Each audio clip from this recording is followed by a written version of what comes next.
Mashambulizi makubwa ya anga yamefanywa na Israel dhidi ya ukanda wa Gaza, huku waziri mkuu wa Israel Benjamin Netanyahu akitangaza kuwa vita vimeanza upya kwa nguvu kamili. Taarifa hii imetolewa baada ya usitishaji wa mapigano wa miezi miwili kuvunjika, huku Netanyahu akisema kuwa mazungumzo yataendelea tu chini ya moto. Zaidi ya watu 400 wameripotiwa kuuawa na mamia kujeruhiwa katika mashambulizi hayo, kulingana na Wizara ya Afya inayoendeshwa na Hamas.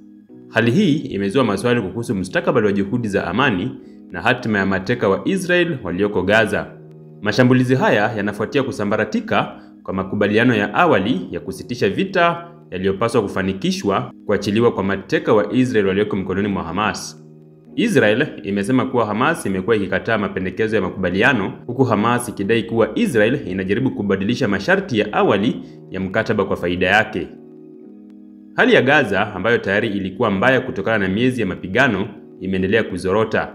Maeneo kama Beit Lahia, Rafah, Nuseirat na Al-Mawasi yameathirika vibaya na mashambulizi ya anga, huku hospitali zikifurika na majeruhi.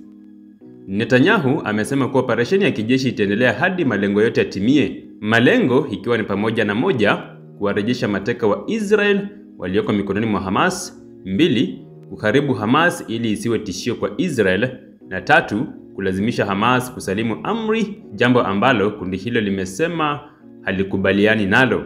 Taarifa za kijasusi zinaonyesha kuwa baadhi ya viongozi wa Hamas, akiwemo Meja Jenerali Mahmoud Abu Atfa, wameuawa katika mashambulizi hayo. Mashambulizi ya Israel yamekumbana na upinzani mkali kutoka kwa mataifa jirani, hasa Misri ambayo ni mpatanishi muhimu wa mazungumzo ya amani. Tamim Halaf, msemaji wa Wizara ya Mambo ya Nje ya Misri, amesema kuwa mashambulizi haya ni ukiukaji wa wazi wa makubaliano ya usitishaji mapigano na hatua ya hatari. Raia wa Gaza wameripoti hali ya hofu na uchovu mkubwa kutokana na kurejea kwa vita.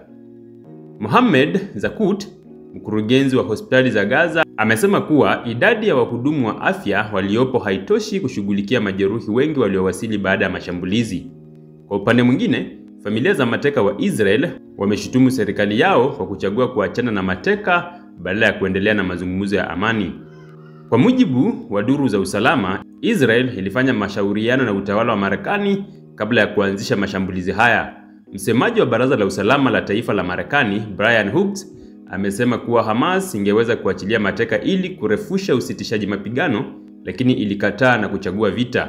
Katika hali hii ya mvutano mkubwa, swali kuu linasalia: je, kuna nafasi yoyote ya kurejesha usitishaji wa mapigano, au huu ndio mwanzo wa awamu mpya ya vita vya muda mrefu?